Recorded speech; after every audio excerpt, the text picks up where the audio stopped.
So it's a rolling entry into a blades-in corkscrew. So this is sticks left, then goes back into rolling, and then into a skids-in corkscrew, which is sticks to the middle, back into rolling, and then sticks left again. And finish with a roll. So from the side it's the same thing, rolling entry into a corkscrew, sticks left, transition through a roll into sticks in the center, which is blades right,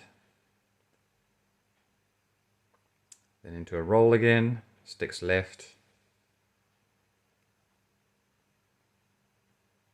and then finish with a roll.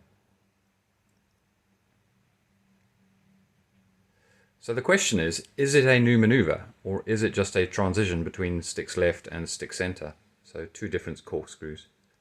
Let me know in the comments, and if you think it is a new maneuver, let me know what you think the name should be. Until next time.